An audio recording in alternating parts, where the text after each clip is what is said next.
chun se riméid an dahanar man ceoltóirí óga an táchaí a chur láthair.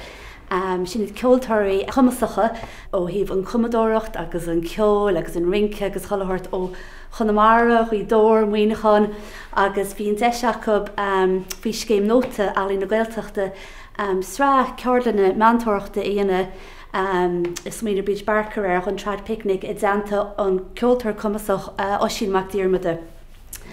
Agus táid i lug asún go mór leis an seisiún an ceolchorm seo a chuir siad a láthair bhún i lug inis ineo i títhús ar spidal. Hop! Arrive!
rubisteach tá muid anna sástahainte ití hiús is spidal. Ceir demlíon le gun traspicnic agus I bheith leis I cos ceol le chéile. Tá muid anna bhís go dú so chuidir an núl chohainse tá Cillian Mac Diarmada as muoineán an teir. Tá Megan McGinley as cuidóir nuaáil agus bé Megan casan idir agus I cananne. Bé mar hain I canna Becky Éallaithe as interrun gun na Gaillimhe agus bé mar casa agus a damsa rébanne. Tá Orla Leavy as Carna agus bé Orla casan idir agus Plunkett ó Tuathail as litir mór. Nach fannig.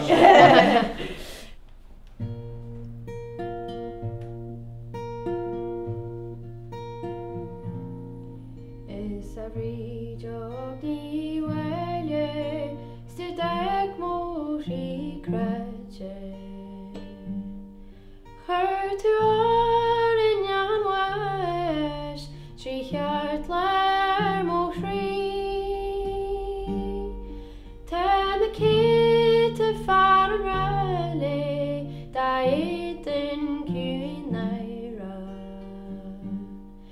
Is good dog to bar bray heart heater y'all must fear. Nearly Benny Sole, na yellow has skin the tole. No blow on the north, feeling for said the right. Oh, shoot, Marvians Moroso, Nis Trilshi lepracht out.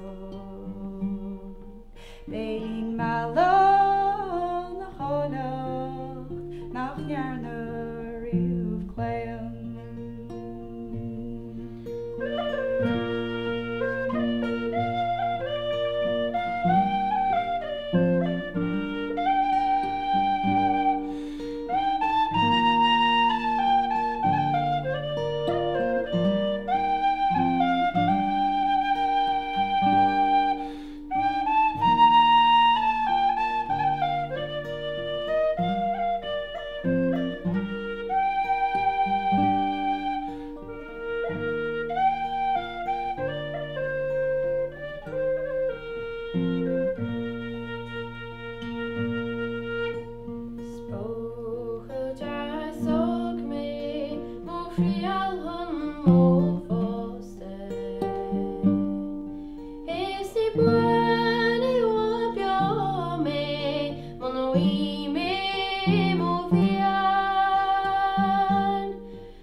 agus má chuir mo broga tá neart damsa den tamsa I tíú san áte se an áit a hosamé damsa sa sin macúlann sin agus a motímo agus se an cinál an áit sprí bhí amsa agus má fás níos se an chéadú a chuinnig me den cinnta damsa agus is cuiinecham bhíoh mo chu tiismothirí I ggéire na ceoltar bhí a casa a gasitib riil go Becky agus tanna si damsa agus tá ceappa gur mar mór sin. So sin siad na cuiimhní tamsairtí hiús agus bhí blianta bhacaí caite an seo i ggéisteach le ceol agus a damsa.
Right, was got leanach de roi, was got a waltz a haspa finish, agus chum Orla waltz in the river.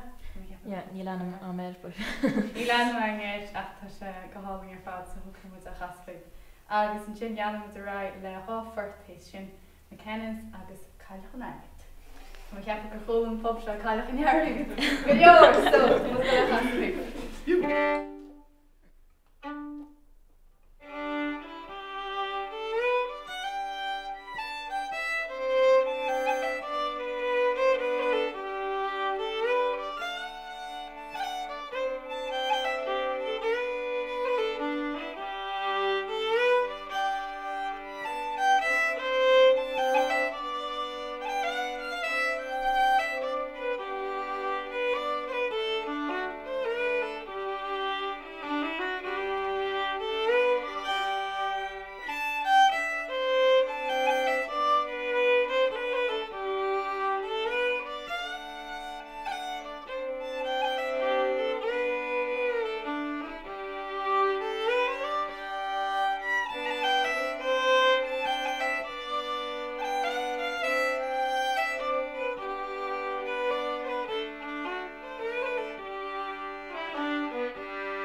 bháling fáilte mórmítach a chur rih Oisín Mac Diarmada a tháinig go bhealach fad ó bigach agus tá an teo fad in jom marall go rom a gobarda Oisín agus gur thug brigd fad le chéilemuid. So tá go cireacht na suas le setbe ceol le Oisín chomá agus tá chun tosaí le dam sa scibal agus is Charlie le nach chum an rinci scibal se chomá Ladies' Choice agus in sin tá chun leannacht rá le treoirlíne the steeplechase agus in sin the eel in the sink agus in sin creacht na suas le port Fhionnghaile. You. Mínta.